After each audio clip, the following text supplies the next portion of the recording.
क्या बात है? एक्सीडेंट के केस में सीआईडी को बुलाया तुम लोगों ने? सर मुझे लगा है नॉर्मल एक्सीडेंट नहीं है, इसीलिए। क्यों? ऐसा क्यों लग रहा है? सर आइए खुद ही देख लीजिए, आइए।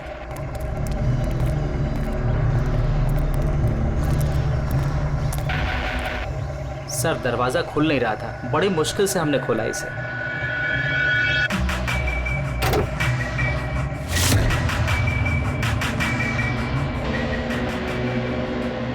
सर इन लोगों ने। मैं देखता हूँ। किसने देखा था पहले? क्या हुआ था? सर ऐसा पहले कभी देखा ही नहीं। गाड़ी में ड्राइवर नहीं था सर। गाड़ी में ड्राइवर नहीं था, गाड़ी अपने आप चल रही थी। अरे यार साफ साफ बताओ भाई। हाँ सर, गाड़ी में ड्राइवर नहीं दिखाई दिया और गाड़ी जाके सीधे पेड़ से टकरा गई। अरे क्या बात कर रहे हो? गाड़ी के अंदर ड्राइवर है, मना पड़ा है। नहीं सर, सच में गाड़ी में ड्राइवर नहीं था, नहीं तो ये गाड़ी मेरी भी गाड़ी को टकराते हुए बच गई। लाश की हालत से तो लगता है कि गाड़ी काफी स्पीड में थी। सर गाड़ी बहुत स्लो थी, लेकिन इतनी स्लो में कोई मर कैसे सकता है? गाड़ी भी ऑटोमेटिक है, हर चीज ऑटोमेटिक है, सेफ्टी डिवाइस भी ठीक है।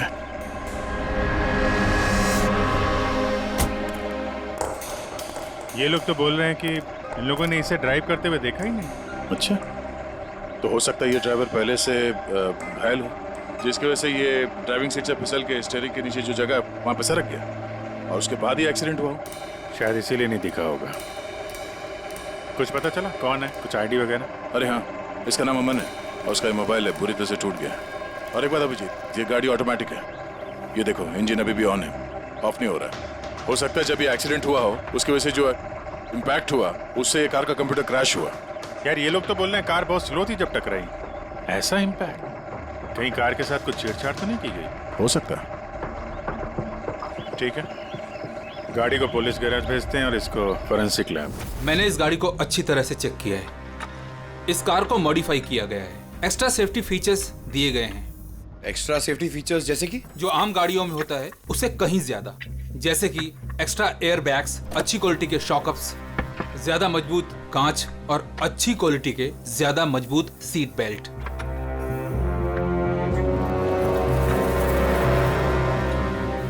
ये देखो, निकोटीन पैच। Nicotine patch? ये तो सिगरेट छोड़ने के काम में आता है ना? हम गाड़ी के सिस्टम को कंप्यूटर से लिंक कर सकते हैं? जी हाँ मैडम, एक मिनट।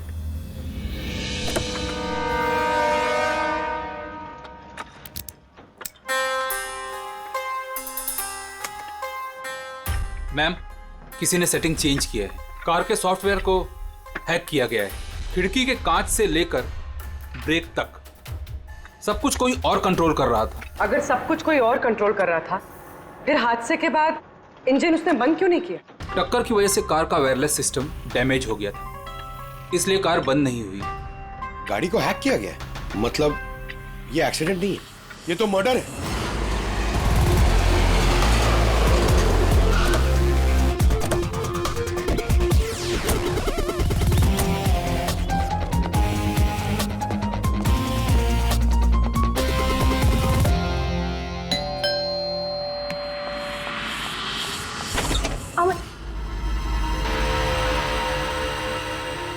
आप लोग?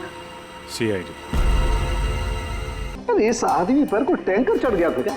सारी की सारी हड्डियां टूट गई हैं। कोई टैंकर वैंकर नहीं चढ़ा था इसके ऊपर साउंड के। एक छोटा सा एक्सीडेंट हुआ था यार, छोटा सा, और वो भी किसी ने करवाया था। आपके पति अमन का एक्सीडेंट हुआ है और वो नहीं रहे। आपको कैसे पता? अमन को कार नहीं चलानी चाहिए थी, वो कभी कार नहीं चलाता था सर, क्योंकि उसे पता था कि छोटा सा झटका भी उसकी जान ले सकता है। पर आप लोग, मेरा मतलब है कि सीआईडी यहाँ पे। जी, क्योंकि हमें लगता है कि उनका खून हुआ है। खून? पर ऐसे कैसे हो सकता है सर? एक्सीडेंट से पहले तो अमन मुझसे फोन पे बात कर रहा था, हम दोनों फोन पे बात कर रहे थे कि अचानक फोन कट हो गया। मैंने बहुत ट्राई किया लेकिन फोन नहीं मिला। मैं समझ गई थी कि कुछ तो ठीक नहीं है। अमन कभी भी खुद गाड़ी ले जाकर इतना बड़ा जोखिम नहीं उठा सकता था। खुद ड्राइव नहीं करते तो ड्राइव कौन करता है? सर, हमारा एक ड्राइवर है, कहाँ वो ड्राइवर कहाँ है अभी? उसकी तबीयत खराब थी इसलिए वो छुट्टी पर है। कहीं उस ड्राइवर नहीं तो कुछ गड़बड़ नहीं गई गाड़ी में? नहीं सर, हमारा ड्राइवर बहुत ही भरोसेमंद इंसान है, वो ऐसा कभी नहीं कर सकता। पिछले 15 साल से वो हमारे लिए कार चला रहा है। सर, इसके शरीर पर 7 जगह हड्डियों के टुकड़े टुकड़े हो गए, 43 जगह हेयरलाइन फ्रैक्चर्स हैं और 21 जगह माइन्यूट फ्रैक्चर्स हैं। और हैरानी की बात तो ये है कि इसके पहले भी इसके शरीर पर बहुत सारे फ्रैक्चर्स हो चुके थे जो अब हील हो गए। बॉस, इन हड्डियों के टूटने की वजह से इसके शरीर के नाजुक अंग जैसे हार्ट, फेफड़े, ये सब डैमेज हो गए और मौत भी शायद इसी वजह से हुई है। साळुंखे, ये कैसे निशान है? बॉस, ये निकोटिन पैचेस के निशान है। इसके शरीर पे बहुत ज्यादा है। इसे सिगरेट पीने की लत थी और वो इसे छोड़ना चाह रहा था। Nicotine patches? अच्छा। और फिर यार अभी तारिका ने बताया कि इसके शरीर पर पुराने फ्रैक्चर्स के निशान भी हैं, बहुत सारे। ये पुराने फ्रैक्चर्स का क्या मतलब हो सकता है? अमन को ड्राइविंग तो आती थी ना? हाँ सर। तो फिर जोखिम किस बात का? अमन मेरे या आपकी तरह नहीं था सर। छोटे से छोटा झटका भी उसकी जान ले सकता था। ड्राइविंग की वजह से उसकी जान को खतरा था, इसीलिए हमने कार में भी काफी मॉडिफिकेशंस करवाई थी और ड्राइवर को भी कहा था कि कार आराम से चलाए। छोटा झटका भी उसकी जान ले सकता था? क्या मतलब, क्या कुछ था उसको, कोई प्रॉब्लम थी? सर, अमन का शरीर कमजोर था, नाजुक था। यार तू क्या कर रहा है साळुंखे? अरे तू ये बॉस, ये ऑस्टियोजेनेसिस इम्परफेक्ट है। ऑस्टियोजेनेसिस इम्परफेक्ट मतलब ब्रिटल बोन डिजीज? एग्जैक्टली, भंगुर अस्थि रोग। मतलब इसकी हड्डियां भंगुर हैं। और इसीलिए बॉस, इसकी हड्डियों को अगर जरा सा भी झटका लगे तो चकनाचूर हो सकती हैं। 25 से ज्यादा बार उसके फ्रैक्चर्स हो चुके थे। हमेशा खतरा रहता था उस पे। मुझसे जितना हो सके मैं उसकी सुरक्षा का ख्याल रखती थी ताकि उसे कोई झटका न लगे। घर में, कार में हमेशा उसकी सुरक्षा का ध्यान रखती थी। यहाँ तक कि जब अमन को पता चला कि सिगरेट पीने से हड्डियां कमजोर होती है तो अमन ने पूरी कोशिश की सिगरेट छोड़ने की।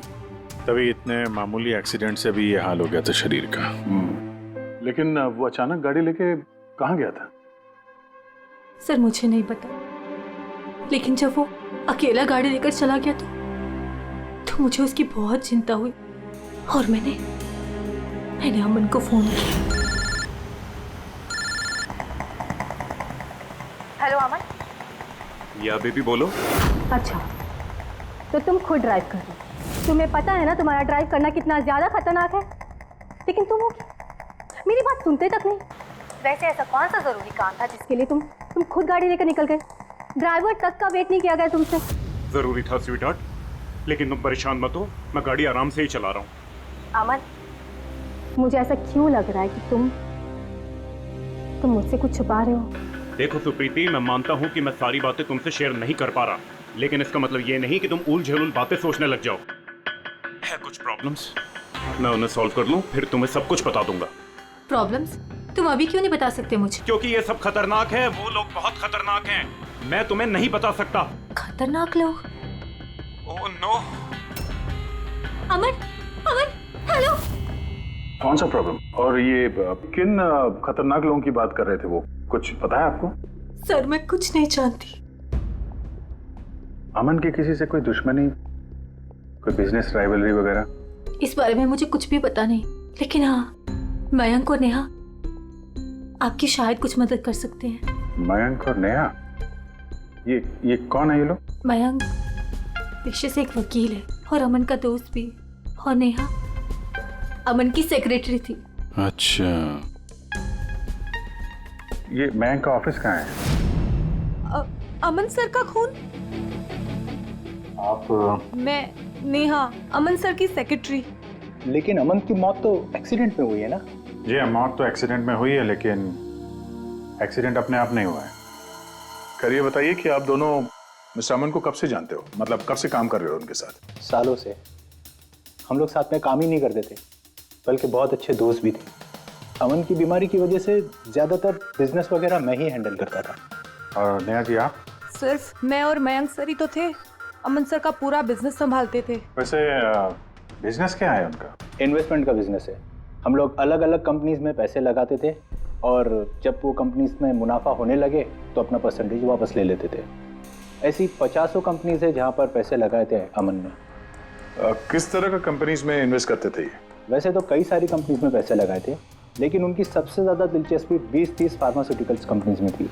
फार्मा कंपनी या दवाइयों की कंपनी? जी, ये कंपनीज बहुत नुकसान में चल रही थी, लेकिन आपको तो पता ही होगा अमन की बीमारी के बारे में। और ये कंपनीज उसी बीमारी का इलाज निकालने की कोशिश कर रही थी।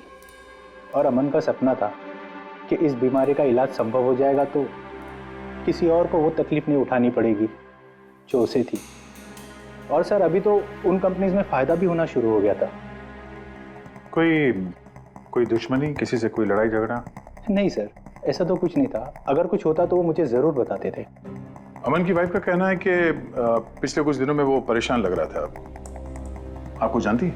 परेशान तो थे, मगर मुझे कुछ बताया नहीं। मुझे लगा काम का प्रेशर होगा बस। आपने बताया था कि दवाइयों की कंपनी जो नुकसान में चल रही थी उनमें से कुछ को फायदा होने लगा था। सबको नहीं सर, शायद एक को। मुझे उसकी डिटेल चाहिए। जी, मुझे अकाउंट चेक करना होगा। ठीक है। और मुनाफे के अलावा कोई ऐसी बात जो आपको अलग लगी या फिर कुछ अजीब सी हो, वो भी बता दीजिएगा।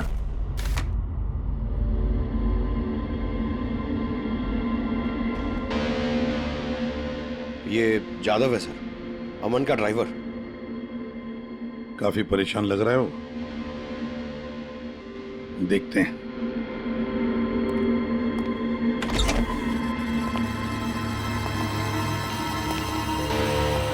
जादव? जी सर। अमन के ड्राइवर है ना? जी सर। क्यों, छुट्टी पर क्यों गए थे तुम? साहब बीमार हूँ और अमन सर ने मुझे खुद छुट्टी दिया था। मिस्टर अमन को तुम ही लेके जाते थे ना? जी मैडम, अमन सर मेरे साथ ही जाते थे। कभी वो कोई टैक्सी वगैरह नहीं लेते थे। तो फिर तुम तो हमें बता सकते हो कि अमन साहब कहाँ कहाँ जाते थे, है ना? जी जी। ये देखो जादव, ये जगह पर उनकी मौत हुई थी। अब ये जो रास्ता है ये कहाँ पर जाता है या फिर वो इस रास्ते पर कहाँ जा रहे थे, ये तुम्हें पता है? मुझे नहीं पता है। देखो, हमें पता है कि तुम इसके बारे में जानते हो। तुम्हारी भलाई इसी में है कि सीधे सीधे बता दो। जी मैडम। सुप्रीति मैडम से कुछ कहिएगा मत। वो सड़क के कुछ दूर पे एक मोटेल है, वहां हमेशा वो बार बार जाते थे। मोटेल में बार बार जाते थे? क्यों, इससे मिलने जाते थे? जी साहब, एक मैडम थी।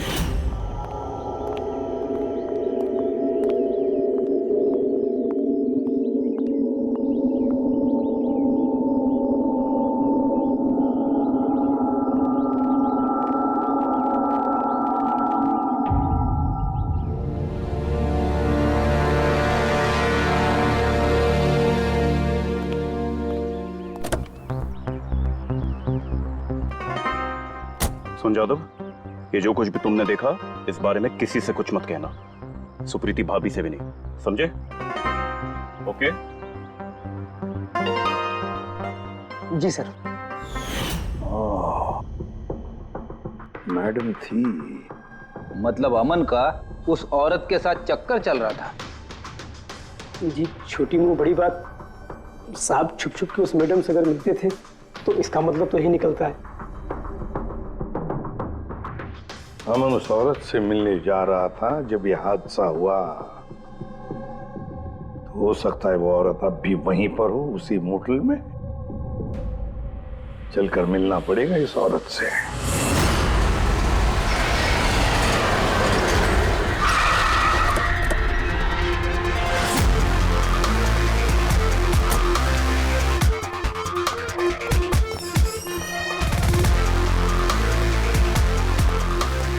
Excuse me. Yes madam, how can I help you? हम किसी से मिलने आए हैं। लेकिन आप लोग हैं कौन और किससे मिलना है आप लोगों को? हम लोग सीआईडी से। ये आदमी, ये आपके मोटेल में आता जाता रहता है? हाँ मैडम। किससे मिलने आता है? हमारे होटल के रूम नंबर 305 में एक मैडम रुकी हुई है रूही, वो उनसे अक्सर मिलने आता रहता है। 305? यस सर, वो अभी चेकआउट करने वाली है। ये रूही हाथ से निकलने नहीं चाहिए। कहाँ से जाना है? सर यहाँ से लेफ्ट। पंकज स्टेयरकेस से जाओ, हम दोनों लिफ्ट से जाते हैं।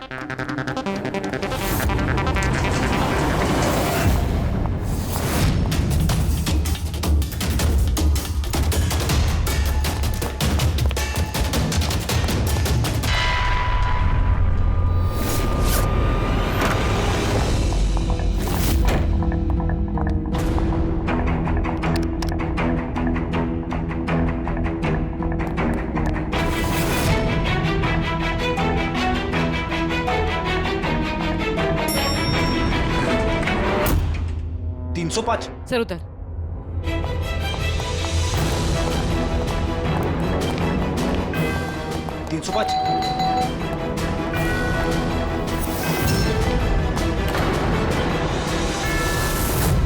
रूही? नो। ए, रुको। पूर्वी! रूही, मुझे मत मारो, मुझे मत मारो प्लीज। रुको।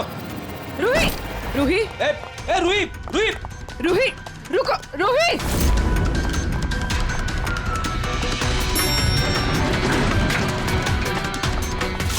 रुक जा। रूही, रुको।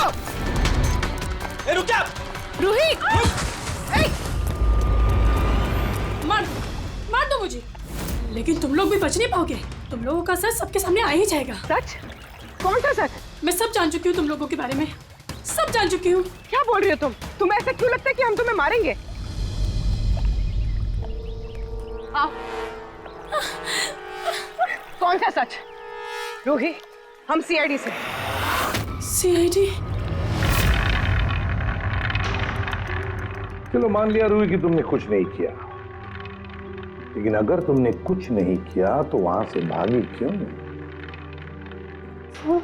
मुझे लगा कि ये लोग मुझे मारने आए हैं।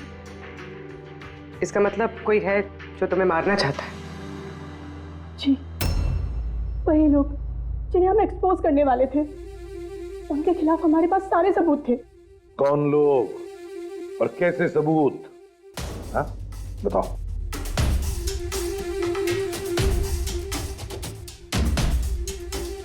इसे तुम जानती हो ना, यमन है ना, इसी के साथ तुम मिलकर काम करती थी, इसी के साथ मिलकर तुम उन लोगों को एक्सपोज करने वाली थी जिसकी वजह से अमन की जान चली गई। देखो री, अब शायद तुम्हारा नंबर है, वो लोग तुम्हें मारेंगे। सर मैं मरना नहीं चाहती, मैं मरना नहीं चाहती सर। तो फिर बताओ जल्दी, कौन लोग हैं वो? उनका राज छुपाने से वो तुम्हें छोड़ेंगे नहीं। सर,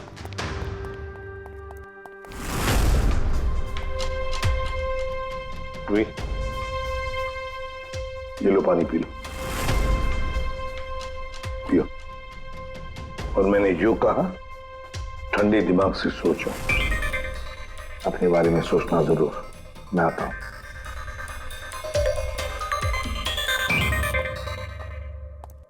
घबराई हुई है, डरी हुई है। लेकिन अब डरने की क्या जरूरत है सर? अब तो सीआईडी के पास है वो। लेकिन सर, वो हम पे भरोसा नहीं कर पा रही, थोड़ा वक्त लगेगा। से जो अमन का वकील है मयांक, उससे क्या पता चला? सर, अमन ने बहुत सारी दवाई की कंपनियों में पैसा लगाया था, लेकिन वो सब की सब घाटे में चल रही थी। एक कंपनी है जिसने अभी अभी फाइनली फायदा करना शुरू किया था, CRM फार्मास्यूटिकल। और सर, ताजुब की बात यह है कि अमन ने पिछले हफ्ते ही इस कंपनी के साथ जितने भी डीलिंग्स है वो सब तोड़ दिए, और मयंक भी इस बात से काफी हैरान था। वही तो समझ में नहीं आ रहा है कि इस अमन ने जब ये कंपनी लॉस में जा रही थी तब उसके साथ तो डील नहीं तोड़ा, और जब ये कंपनी प्रॉफिट कर रही है तब डील तोड़ने जा रहा है। और सर, वो मयंक से कभी कोई बात छुपाता नहीं था, उसने ये बात मयंक को बताई भी नहीं। हाँ सर, मैक ने उसका भरोसा तोड़ दिया होगा सर। आओ जरा। रोही, सीआरएम फार्मास्यूटिकल्स के साथ जो अमन की डील थी वो तुम्हारी वजह से कैंसिल हो गई है ना? वरना उसके पास ऐसी कोई वजह तो थी नहीं। अब सच सच बता दो कि डील तुमने क्यों तोड़वाई? क्योंकि उसने मेरे भाई का खून किया। भाई का खून? सर, मैं जिस शहर से आई हूँ उस शहर में बहुत पोल्यूशन है। मेरे भाई को पोल्यूशन से बहुत एलर्जी थी, उसे सांस लेने में बहुत तकलीफ होती थी। वो तो सिर्फ दवाइयों पर ही जिंदा था। एक मिनट, और वो दवाइयाँ थी CRM फार्मास्यूटिकल कंपनी की, हैं? जी सर, और सबकी सब नकली थी। मेरे भाई के ऊपर कोई असर ही नहीं कर रही थी, और ये बात हमें बहुत लेट पता चली और मेरे भाई की जान चली गई। तुम्हें कैसे पता चला कि वो दवाई नकली थी? सर, मैं खुद एक प्राइवेट कंपनी में केमिस्ट हूँ। जब ये दवाइयाँ मेरे भाई पर असर ही नहीं कर रही थी तो मुझे शक हुआ कि क्या बात हो सकती है। तो मैंने उन दवाइयों को खुद से टेस्ट किया और मेरा शक बिल्कुल सही निकला। सारी दवाइयाँ नकली थी। नकली थी मतलब? सर, हर एक दवाई एक खास केमिकल से बनती है और जिस दवाई की मेरे भाई को जरूरत थी वो केमिकल तो उस दवाई में था ही नहीं, जिसकी वजह से वो दवा उस पर असर भी नहीं कर रही थी। और अमन इस कंपनी में एक इन्वेस्टर था। जी सर, इसलिए मैं उससे मिलने भी गई थी, लेकिन वहां जाके पता चला कि इसमें तो उसका हाथ है ही नहीं। और उसने मुझसे प्रॉमिस किया कि वो मेरी इसमें मदद करेगा। अरे सर, आप यहाँ कैसे? कोई काम था क्या? हाँ, ये मेरी असिस्टेंट रूही है। हेलो। इसे देखना था कि दवाइयाँ कैसे बनती हैं। देख सकते हैं? कैसी बात कर रहे हैं सर? आपको कैसे मना कर सकते हैं? आइए मैं दिखा देता हूँ आपको। एक काम कीजिए, आप मेरे साथ बॉस के यहाँ चलिए, रूही अपने आप देख लेगी। रूही तुम जाओ। मैं आइए। एक मिनट सर, ज्यादा आगे मत जाना, आप यहीं तक देखना। आइए सर, मैं लेकर चलता हूँ। आप आइए। आइए सर।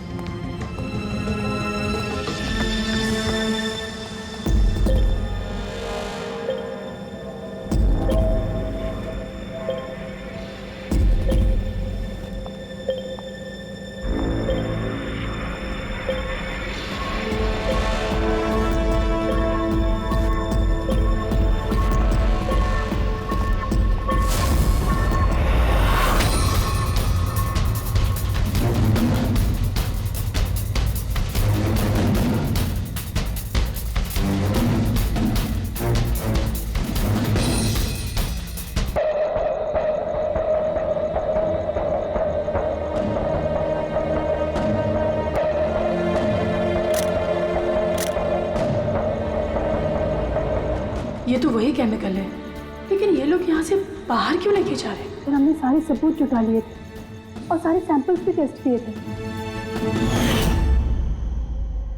एक बात तो पक्की है कि सामन की मौत और सीआरएम फार्मास्यूटिकल्स का कोई ना कोई संबंध जरूर है। कुछ ना कुछ तो गड़बड़ जरूर है। बॉस, इतनी सुरक्षित कार होने के बावजूद इसकी हड्डियां कैसे टूटी ये पता चल गया। अच्छा सर, अमन के खून में से हमें एक ऐसा केमिकल मिला है जिससे एपिलेप्टिक फिट्स आते हैं, मिर्गी का दौरा। माय गॉड, यार अमन को तो ब्रिटल बोन डिजीज था। मिर्गी का दौरा आ जाके वो गिर जाता, उसकी हड्डियां टूट जाती। इसी की वजह से इसकी मौत हुई है। तो मतलब जिसने भी ये किया वो जानता था अमन के ब्रिटल बोन्स डिजीज के बारे में, और उसे बड़े चालाकी से उसका नाजायज फायदा उठाया। पहले उसने अमन की गाड़ी का कंप्यूटर हैक किया और फिर एक्सीडेंट से पहले उसे उस केमिकल का इंजेक्शन दिया जिसकी वजह से उसे मिर्गी का झटका आ जाए। उसे मालूम था अमन किसी भी हालत में बच ही नहीं सकता। अगर मिर्गी का झटका आ जाता तो वो गिर जाता, जिसकी वजह से उसकी हड्डियां टूट जाती और वो मर जाता। अगर उसमें से भी बचता तो कार के एक्सीडेंट में से तो बच ही नहीं सकता था वो। कि मिर्गी का दौरा पड़ने वाला जो ड्रग है कितनी देर बाद असर करता है? बस कुछ घंटे तो लगते हैं। मतलब ये ड्रग अमन को एक्सीडेंट से कुछ घंटे पहले ही दिया गया था। सर कहीं ऐसा तो नहीं कि किसी ने इसे नींद में ही इंजेक्शन दे दिया हो सकता है। बॉस एक काम करते हैं, इस अमन की बॉडी को फिर से एक बार अच्छी तरह से चेक करते हैं, देखते हैं कहीं कोई इंजेक्शन का निशान तो नहीं है। Tarika? Yes sir.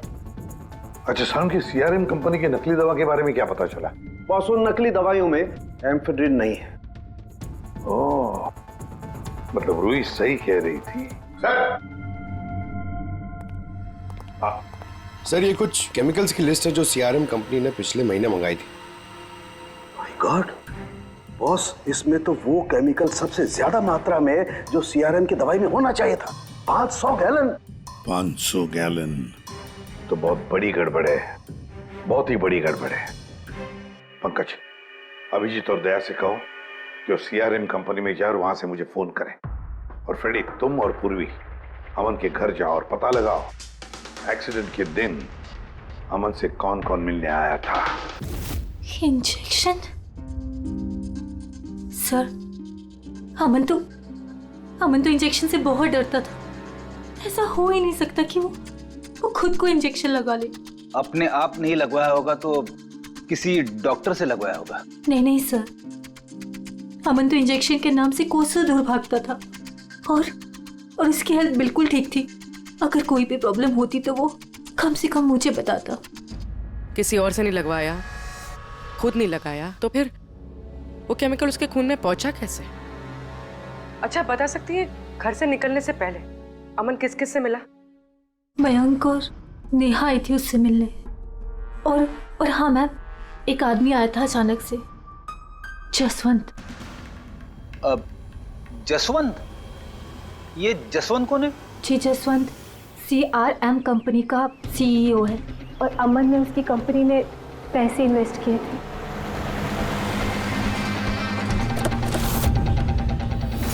Mister Jaswant, आप अमन के घर गए थे उससे मिलने के लिए उसके एक्सीडेंट के कुछ घंटे पहले? जी सर, मैं गया था लेकिन मिल नहीं पाया था। तो दरअसल उनकी वाइफ ने मुझे बताया कि वो सो रहे, तो मैंने सोचा वो शायद मुझे अवॉइड करना चाहते होंगे, तो मैं वापस चला आया। पापा, अमन ने हमारे से बिजनेस डील कैंसिल की, फिर भी आप उससे मिलने गए थे? जी बेटा, क्योंकि मैं उनको वापस लाना चाहता था। सर वो हमारी नई यूनिट के लिए बहुत जरूरी था। तो जसवंत जी, जब आप अमन से मिलने उसके घर गए तो वाइफ सुप्रीति के अलावा वहां कोई और भी था? मैं जब गया तब तो वहां कोई नहीं था, लेकिन हाँ जब मैं वहां से निकला तो उनके लॉयर मिस्टर मयंक और सेक्रेटरी नेहा, वो दोनों जरूर उनके घर आए थे। अच्छा ठीक है, thank you very much. Boss ये देखो, ये निकोटिन पैच का हिस्सा, और यहाँ पर देखो ये इंजेक्शन का निशान। खूनी ने यहीं से वो मिर्गी के दौरे वाला इंजेक्शन इसे दिया है। इसका ये हिस्सा सुन्न करके, हाँ, और वो इस पैच के जरिए। इसे इमला पैच कहते हैं। इमला पैच? ये बच्चों को इंजेक्शन लगाने से पहले लगाते हैं ताकि वो पर्टिकुलर एरिया सुन पड़ जाए और उन्हें दर्द ना हो। अब बस ये इमला पैच और ये निकोटिन वाला पैच, ये देखो बस, ये दोनों पैच एक जैसे दिखते हैं, बिल्कुल एक जैसे। हाँ, खूनी ने इस निकोटिन वाले पैच की जगह ये एमला पैच इसके हाथ पर लगाया, इसके हाथ का ये हिस्सा सुन्न कर दिया और बाद में मिर्गी के दौरे वाला इंजेक्शन यहाँ से लगा दिया, शायद तब जब वो सो रहा था। हाँ सर, ये कर कौन सकता? जसवंत तो एक हफ्ते से अमन को मिला भी नहीं, तो फिर? सर वो मयंक या फिर नेहा, वो तो नहीं। पंकज, ये खेल कौन खेल रहा है तो हम पता लगा ही लेंगे। अब हम भी एक खेल खेलेंगे, एक ऐसा खेल जिसमें जीत सिर्फ हमारी ही होगी, हमारी जीत।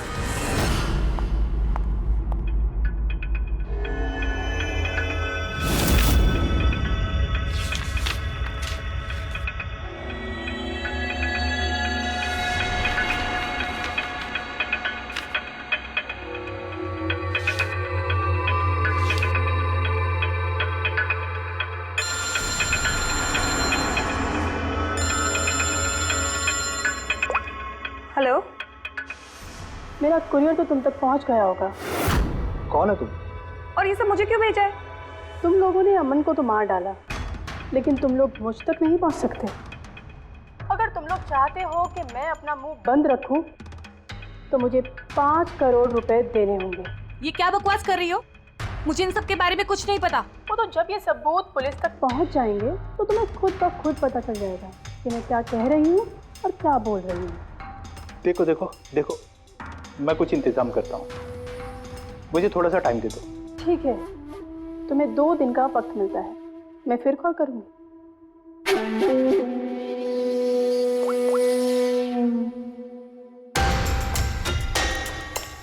तो मास्टरमाइंड ये मयंक है।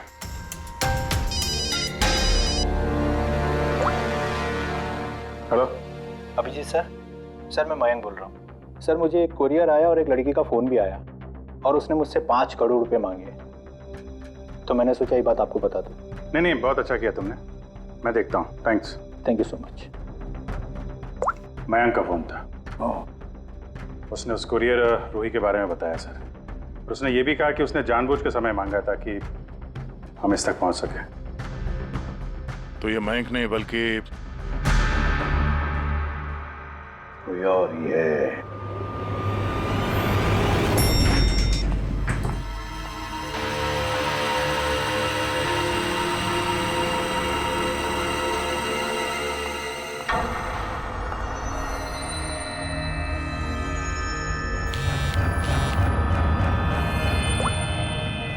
हाँ सर।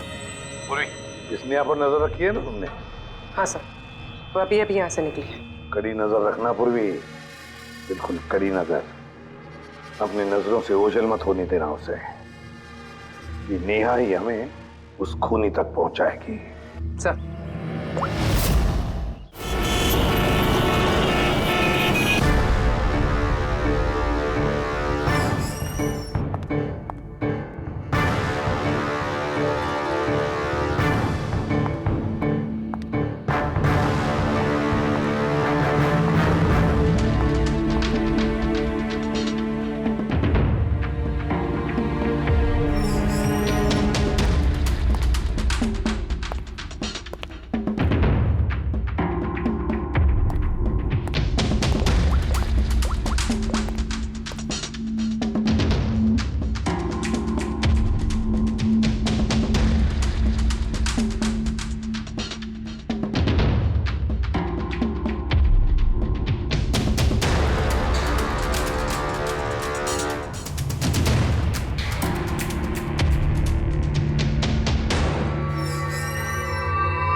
सर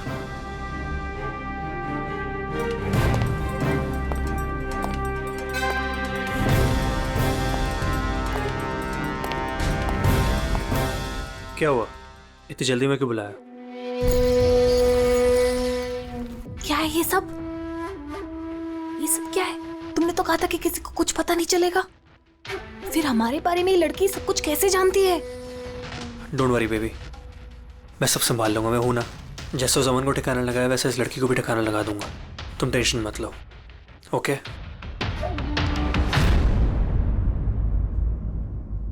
पहले हमसे तो निपट लो। You are under arrest, Mr. Ashwin.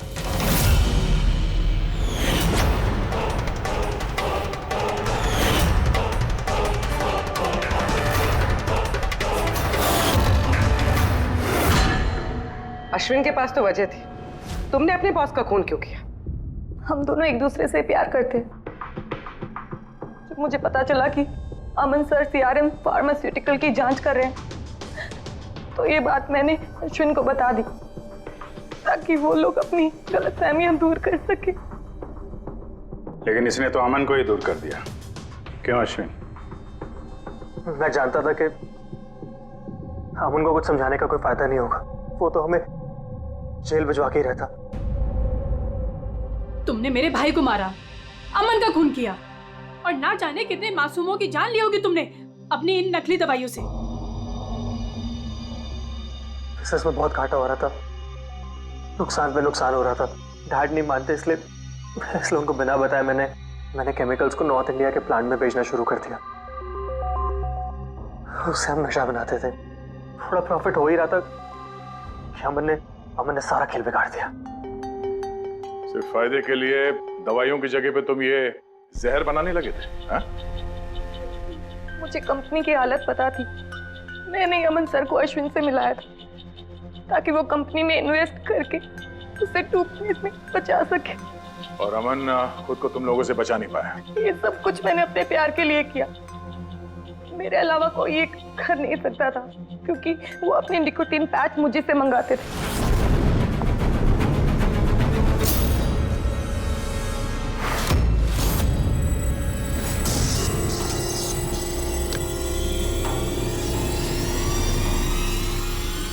उसके अगले दिन जब हम अमन के घर पर गए, अरे आप ही गए?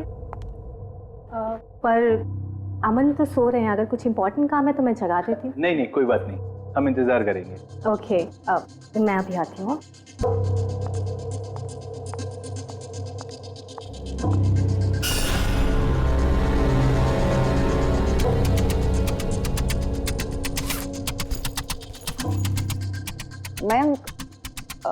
मैं जरा वॉशरूम होकर आऊं?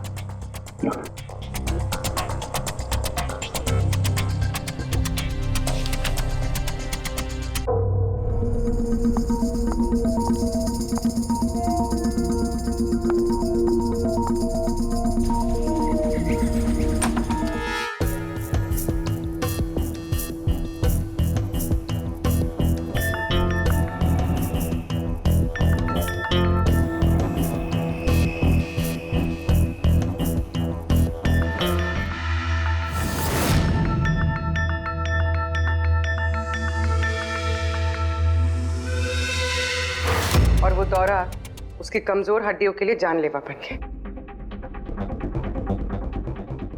और तुम चीफ टेक्नोलॉजी ऑफिसर, तुमने रिमोट कंट्रोल से अमन के कार के कंप्यूटर को हैक कर दिया और उसका एक्सीडेंट करवाया। कमाल का दिमाग पाया है तुम लोगों ने, कमाल का दिमाग। काश यही दिमाग किसी अच्छे कामों में इस्तेमाल करते तो देश का भला हो जाता, समाज का भला हो जाता। पर नहीं, तुम्हारे इस टेढ़े दिमाग ने दो मासूम लोगों की जानें ली और पता नहीं कितने सैकड़ों लोगों की मौतें हुई तुम्हारी इस गलत दवाइयों की वजह से। तुम्हें तो कड़ी से कड़ी सजा होगी, शायद फांसी होगी तुम्हें।